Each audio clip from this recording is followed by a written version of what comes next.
wind is just ripping through this valley. But on the previous trip, you can just see on that hill there a path going right up. Very precarious path, but it is a good path. And let me remind me, it's got Fiend in the title, it sticks in my head. Navigation with the Pilgrim. I love it when Ordnance Survey app has to triangulate itself by putting you somewhere millions of miles away. Fiendsdale, that's it. So, that's Fiendsdale's nab.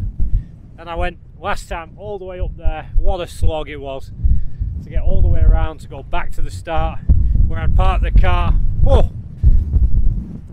So now we're not doing that, thank goodness. We're going to follow this valley, we're going to get windblown, but we're going to carry on and just soak up this view.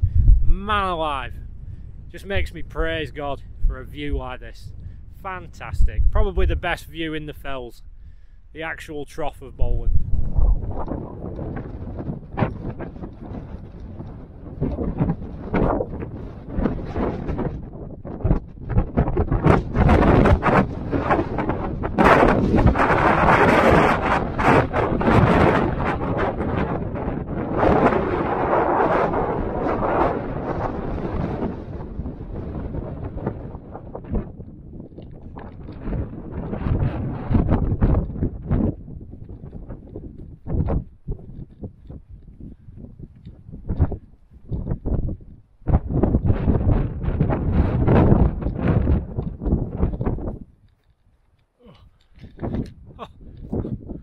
Stopped. Shelter brew. Might be the first time out of the wind since I started this trail. Hopefully the sound is better. Stolen a breeze block, sat on my mat. There's just nobody. I thought I might have seen somebody on here, but I forget it is a Friday. I only do a 4-day week, but all to myself. What about them views? Wow. Say again, it is one of the best views to be found in the fells. Right, I'm going to have my second brew. Really, I'm just taking it easy. We're not that far from the car now. Just going to enjoy it, soak it up. Yeah.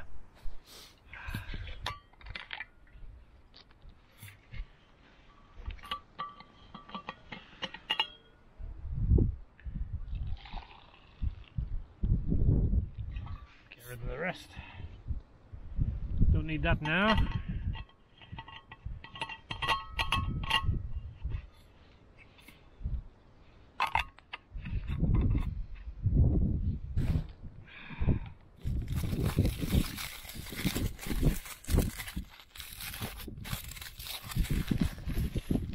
I'm salad on brown.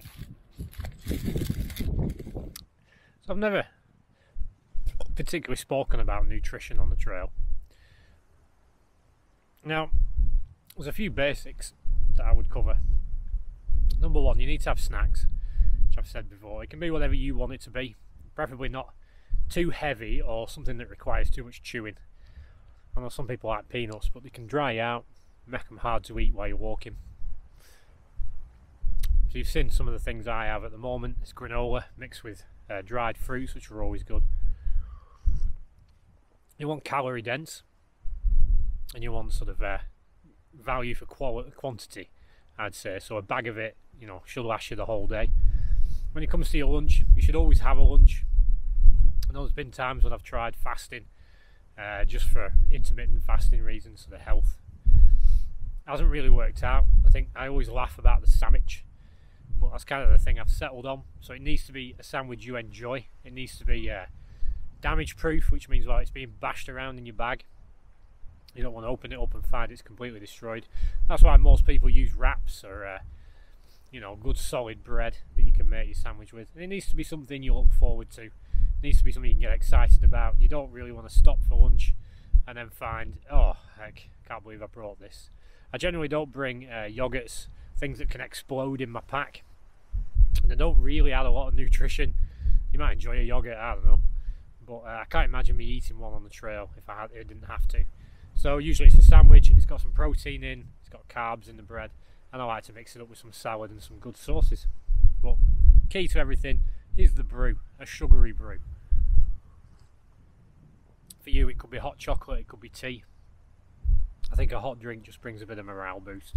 If that's not for you, oh well, whatever. Yeah, that's my thoughts. Nothing too deep on that. Calorie dense, enjoyable, something you can look forward to. And like now, I wasn't particularly hungry, but that can sometimes be an effect of exertion. Exercise kind of shuts down the digestive system for a bit, gives your body a chance to concentrate on muscles and moving stuff around, fluids and whatnot. So sometimes you can feel like, oh well, I'm not hungry, I'll skip the meal. Don't ever skip lunch. Force yourself to eat it and you'll feel the benefits of the calories. And that's all I've got to say on that. Yeah, sandwich. So you can see we're about here, Langdon Castle ruin, and we're going to follow Langdon Brook all the way back to the car. So obviously we've done all of that. We've come up to the trough, we've come down Holdren Moss there, all the way down, 4 mile mark there, and now we're just making that eastern leg. But yeah, top of Blaze Moss there, that's all the trough of Bowland. Lovely, absolutely lovely.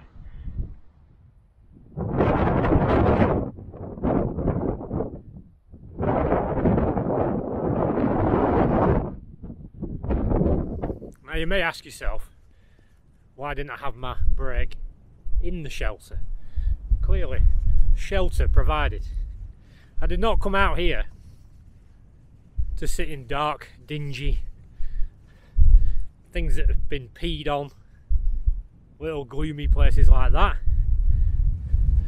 It was enough to have the shelter of the lee side, away from the wind, with the exception of that one trip where I was completely snowbound, where I did go in a very dodgy shelter.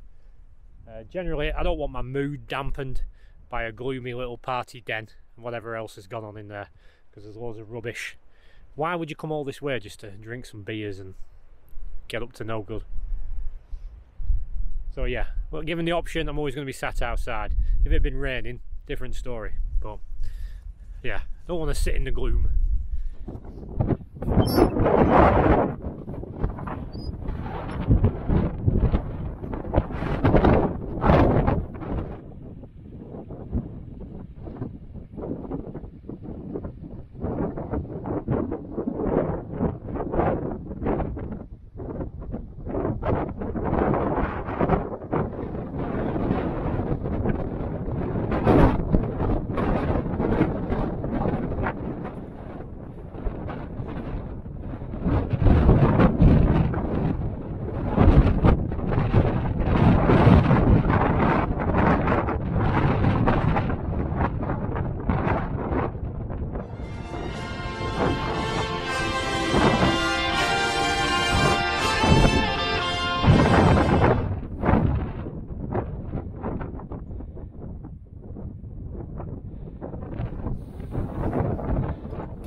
So I did have a small panic attack then, because I really thought we were going up there.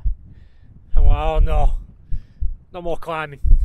Anyway, we're not. We're going down there, and the public footpath carries on down there. That is a different track. Just takes you up onto the higher fell, brings you back down later on. We don't need to do that. Interesting, that shrine again. I'm going to call them shrines from now on, because this has I don't know what you call it, a strange worship connotation. If something that happened in 1941 still gets what would you call it, crosses and stuff, there's almost a religious aspect to it. I won't say much now because you barely hear me anyway, so let's get down there. The car's about a mile away now.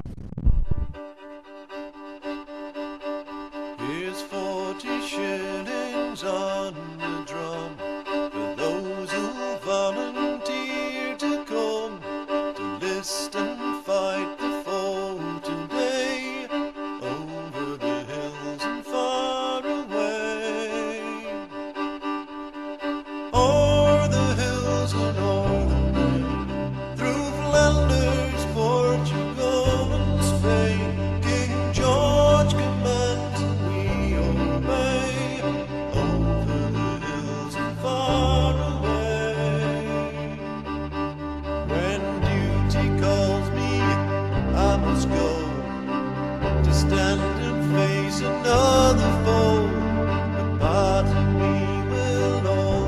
stray over the hills and far away, o'er the hills and o'er the main, through Flanders, Portugal and Spain. King George commands and we obey, over the hills and far away.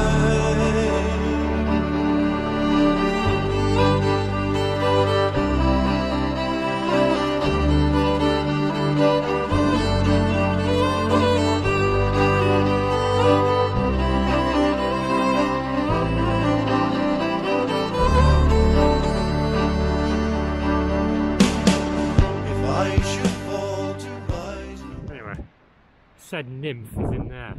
I can see him, I bet you can.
Well, back at the car.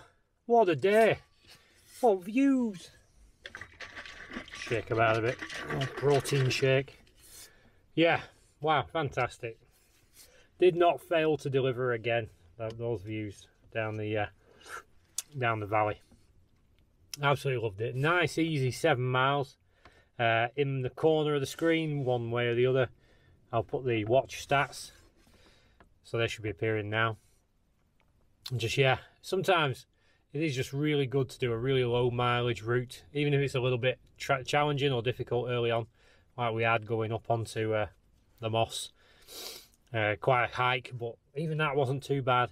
And then just lazily taking our slow way around, snapping pictures, which if you don't know already, they'll be on Facebook, they'll be on Instagram, Pilgrim Hiker, follow or whatever you want to do so you can see those. Sometimes the camera just gets a better angle, better lighting than the Osmo. But we saw those great views. We had the great top where we could see the Wardstone. It's just a shame about the wind, but still I wasn't even put off by that. Just added a different element. So yeah, what a fantastic trail. It was just a small piece of the map that we needed to cover. That clears a big chunk of that area of the Bowland Fells. I'm going to go home and look and see what's left to be done. I really don't think there's that much left. Might take a break next time. Might do something differently next weekend. Just to break up the videos a bit, because from your perspective, I suppose, a lot of these views might just look samey. So we'll try something else. Got plenty of massive list of places to go in mind. Try and get some urban. And like I said, if God's willing, then on my week off, I will do the Gritstone Trail, or at least the Wire Way, which is a 3-day one. Really want to do that one. So excited to do that one when the weather's right. And I didn't finish what I was saying because the wind really picked up. But as you saw right at the end there was another of these shrines, and I call them shrines simply because they become this place of worship to someone who's died. So in that one, it was tragic. It was Jess. She was clearly young when she died. I don't know how old she was.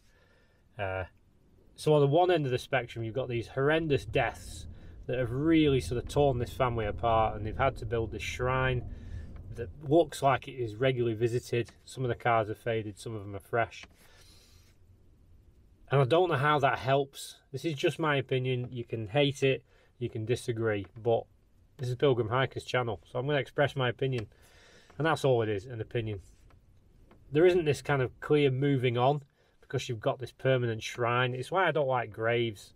When you've got a grave, somewhere to go, somewhere to dig up the memories, bad pun, but You're constantly keeping that person's death fresh when really we should be moving on. That person's gone, you've got your life, the family have got their lives. There needs to be a sort of mental acceptance of moving on. And that's why I find in the Christian life, the idea that when a Christian dies, we know they've gone to a better place. We know they're with Christ now, they're with God. All pain and suffering has come to an end for that person. It's like they've won the game. They finished the race, as Paul in the Bible says. They've run the race to the end. They've achieved their prize. They've got through. So the Christian has that hope. We don't mourn the dead. We don't need a shrine. But for the unbeliever, the person who doesn't believe this, yeah, there's a grim expectation of judgment for the person who died. But still, whatever's gone on is in God's hands, and that person's dead. And it's healthy to move on. So I see these shrines everywhere I go, usually in places of beauty, as if the person's still living there or still occupying that space. But that moves us on to ghosts, which is one for another matter, aka demons. Just throw that in there. So that's just, as I see these shrines, it just bothers me. I mean, that one from 1941, man alive, it's 80 years ago. Who's still putting flowers there? So, yeah, there needs to be a healthy moving on when a person dies. But that's my thoughts on that. You know I like a good ramble and a good rant.